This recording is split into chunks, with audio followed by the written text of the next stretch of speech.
Halo, selamat bertemu di kelas agama kelas 9. Pada pertemuan kali ini kita akan mulai dengan berdoa. Demi nama Bapa dan Putra dan Roh Kudus. Amin. Sebelum kita mulai, siapkan terlebih dahulu alat tulis dan kitab suci. Kita akan mulai pelajaran kita bab 1. Orang beriman menanggapi karya keselamatan Allah. Adapun materi hari ini, yang pertama, Allah adalah sumber keselamatan sejati. Yang kedua, beragama sebagai tanggapan atas karya keselamatan Allah. Yang ketiga, beriman sebagai tanggapan atas karya keselamatan Allah. Sedangkan kompetensi dasar yang akan dicapai yang pertama, memahami tentang Allah yang senantiasa berusaha menyelamatkan semua orang yang ditanggapi dengan beriman dan beragama. Yang kedua, melakukan aktivitas misalnya menyusun doa, menulis refleksi, membuat slogan, membuat clipping yang berkaitan dengan beragama dan beriman. Kita mulai materi yang pertama.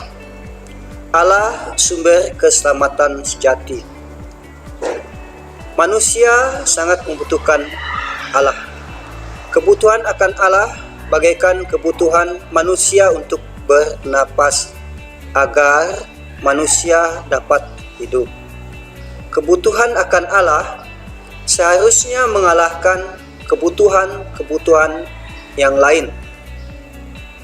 Kenyataannya, orang baru membutuhkan Allah ketika kesusahan, ketika ia menginginkan sesuatu, dan terkadang lupa akan Allah ketika senang atau ketika hidup enak. Sekarang, keluarkan kitab sucinya, buka Kisah Para Rasul bab 17 ayat 16 sampai dengan ayat 34. Kesimpulan pertama atau A. Orang Athena percaya pada patung-patung berhala yang membuat sedih hati Petrus. Sikap ini terdapat pada masyarakat sekarang yang menggantungkan kehidupannya pada berhala-berhala lain, seperti mendewakan barang duniawi, memuja benda-benda dan mantra-mantra yang dianggap memiliki kekuatan gaib, serta menomorsatukan ilmu pengetahuan dan teknologi dibandingkan menyerahkan hidupnya kepada kehendak Allah. B. Allah adalah sumber keselamatan sejati. Kita harus percaya Allah adalah pencipta, awal dari segala kehidupan dan tujuan dari kehidupan setiap ciptaan. Kita harus percaya bahwa Allah selalu menyelamatkan. Kita dapat bernapas dan hidup. Itu bukti karya Allah yang kita nikmati. C. Allah selalu menginginkan manusia selamat. Sebagai bukti Allah selalu mengasihi manusia, maka ia mengutus putranya sendiri. Karena begitu besar kasih Allah di dunia ini, ia telah mengaruniakan anaknya yang tunggal, supaya setiap orang yang percaya kepadanya tidak binasa, memperoleh hidup yang kekal. Bisa dilihat dalam Injil Yohanes bab 3 ayat 16. D. Kita dapat menjadi tanda kehadiran Allah yang menyelamatkan. Contoh, membantu teman yang kesulitan dalam memahami materi pelajaran, menjenguk dan mendoakan orang sakit, menyisihkan yang kita miliki untuk berbela rasa. Kita masuk materi yang kedua, beragama. Manusia menanggapi kasih Allah dengan beragama. Agama adalah ajaran, sistem yang mengatur tata keimanan, kepercayaan, dan peribadatan pada Tuhan yang Maha Kuasa, serta kaidah yang berhubungan dengan pergaulan manusia dan manusia serta lingkungannya. Terdapat dalam Kamus Besar Bahasa Indonesia edisi ketiga Balai Pustaka. Pada dasarnya, fungsi agama adalah menawarkan keselamatan.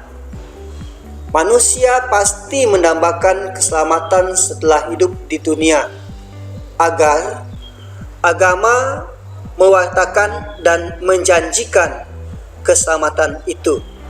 Maka, dengan alasan ini, manusia beragama. Yang kedua, memberi arti hidup. Setiap agama menawarkan pandangan hidup tertentu kepada para penganutnya, dan pandangan hidup yang diyakini dapat membawa kebahagiaan dan keselamatan bagi para penganutnya. Yang ketiga, mengajarkan cara hidup. Semua agama mengajarkan cara hidup yang baik kepada para penganutnya. Tidak ada agama yang mengajarkan perbuatan jahat kepada pemeluknya. Nah, anak-anak, kita mau melihat alasan-alasan yang membuat manusia beragama, antara lain. Yang pertama, untuk memenuhi rasa aman ketika menghadapi kesulitan dalam hidup. Yang kedua, memperoleh arti hidup. Yang ketiga, sebagai pedoman dalam menentukan tindakan baik. Namun, tidak semua umat beragama melaksanakan tindakan keagamaan dengan alasan benar. Contoh, orang merasa sudah cukup mencantumkan identitas agama di KTP. Menjalankan agama sekedar menjalankan ajaran agama. Menjalankan agama sama halnya dengan ketaatan pada perintah-perintah agama. Sekarang keluarkan kitab sucinya, buka Injil Lukas bab 18 ayat 9 sampai dengan ayat 14. Kesimpulannya, Yesus mengkritik cara pemuka agama yang seringkali merasa hidupnya lebih baik dari orang lain. Hidup beragama yang benar harus didasarkan Allah telah mencintai manusia. Dialah sumber cinta, penyelenggara kehidupan, sehingga hidup beragama hendaknya mengarah kepada hubungan yang semakin dekat dan mendalam dengan Allah. Materi ketiga, beriman. Setiap saat Allah hadir untuk menyapa kita, membimbing, menghibur, dan menguatkan kita, baik dalam suka maupun dalam duka, dalam kepastian maupun dalam keraguan, dalam untung dan malang. Allah hadir dalam berbagai cara. Itulah yang disebut wahyu. Iman tidak dapat dipisahkan dari wahyu ilahi.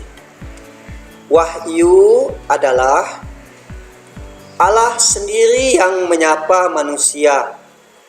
Maka dari pihak manusia diharapkan menanggapi sapaan itu.